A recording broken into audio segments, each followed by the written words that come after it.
A major push to combat HIV in South Africa is underway. The Department of Health, in partnership with the South African National AIDS Council, has just launched a critical new treatment campaign.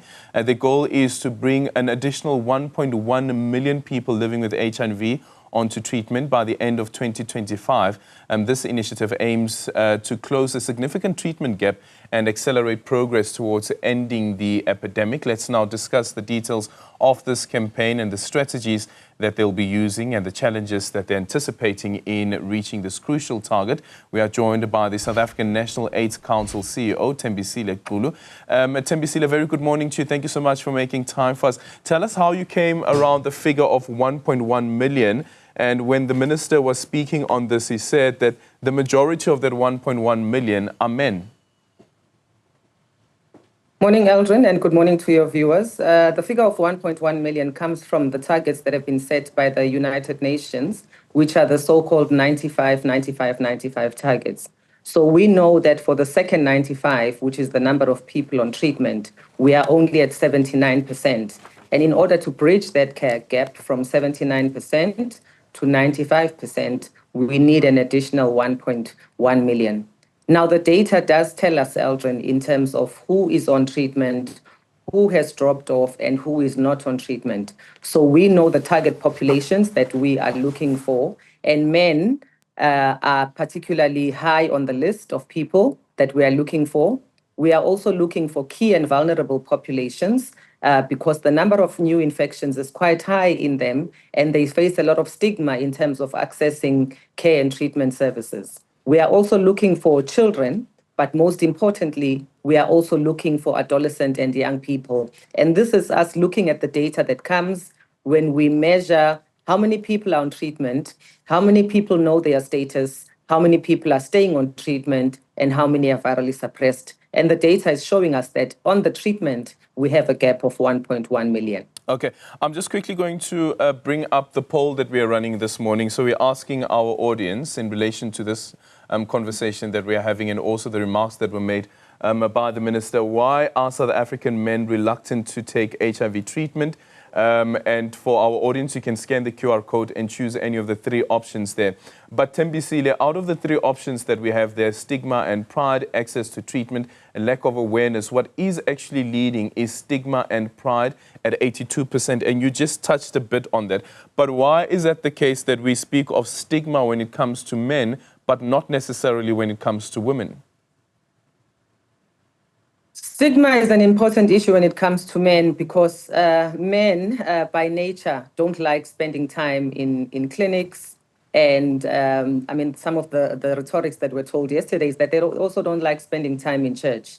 They are obviously home, they are breadwinners, they are busy, and spending long queues in clinics with women that are there with crying children is not necessarily part of what men want to find their time doing. So what we are looking for in terms of providing is men-friendly mobile services that will go to the men and find the men where they are. And as much as it might sound distasteful, if men are sitting in taverns, that is where we want to find them. If men are sitting in places where men gather, that is where we need to start looking for them, because even the attitudes of healthcare workers don't just deter women and other populations, but they also deter men. And that is why we are saying men-friendly services as defined by men. So we are talking to the men and we are asking them, where can we find you? Where are you? Where would you like services to be delivered? And men, for instance, instead of receiving a 1-month pack of antiretroviral treatment when you are a person living with HIV, they would rather receive 6 months so they don't have to come into constant contact with the facility. And those are some of the strategies that we're employing to make sure that men are coming through. Yeah, and that is, I think it is the treatment action campaign, if I'm not mistaken, that is also pushed for at least a 6-month batch of antiretrovirals that are given to patients. But then with that said as well, how do you ensure that you're able to monitor the viral load as well as looking into whether the ARVs that are being given to this particular patient are doing the right work? All right. So thanks again, Eldrin. So one of the things that we do when we put our patients onto treatment is there is a counseling component where they are advised on how to take treatment, how often and how well to take treatment to make sure that it works. And then when we see them on a 2-yearly basis, we take a test that is called a viral load. And the viral load tells us how well the treatment is working. And by then, we look at whether the virus is continuing to be suppressed within your system, because we want everybody to reach what we call an undetectable viral load, because once your viral load is undetectable, then you are not able to transmit the HIV onto any sexual partner. When we find that the viral load is not decreasing, Eldrin, we have tests that we do for resistance, and we are able to check which of the antiretroviral treatment regimens are you no longer responding to because you are resistant, and therefore should we be considering you for second line or for third line treatment. So we do have options for people that have become resistant, but the current first line treatment that we have is called dolutegravir.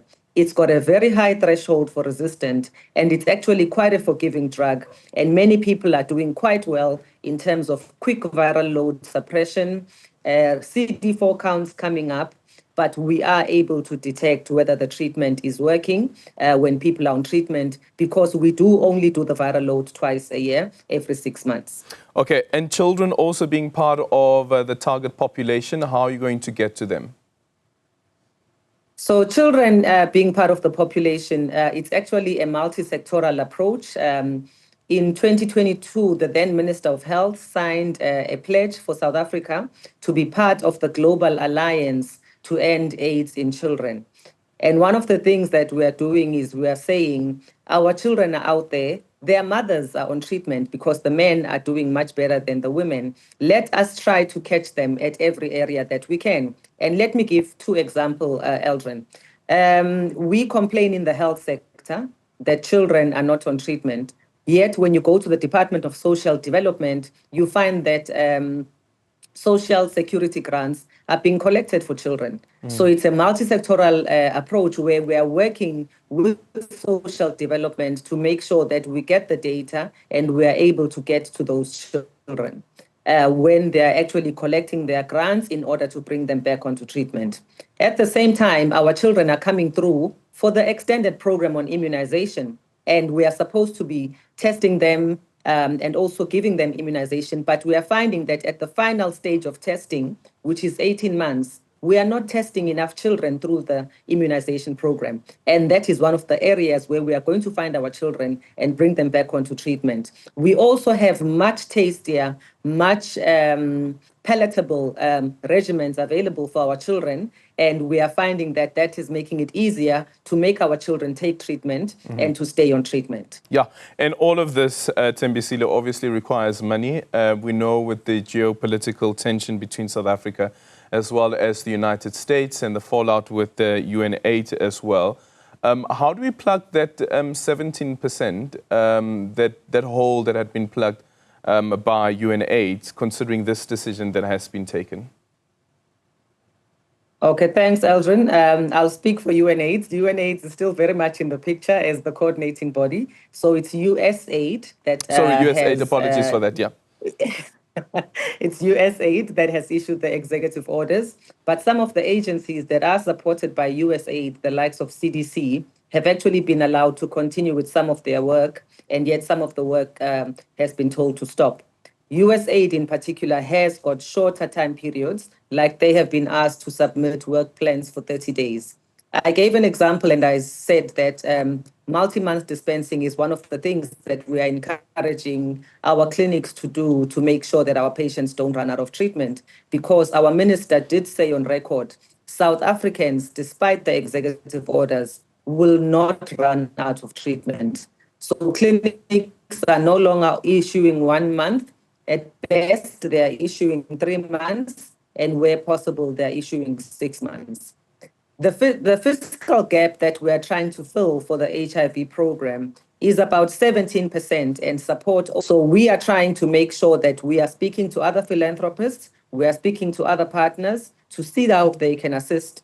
but the impact has mainly been on the human resources.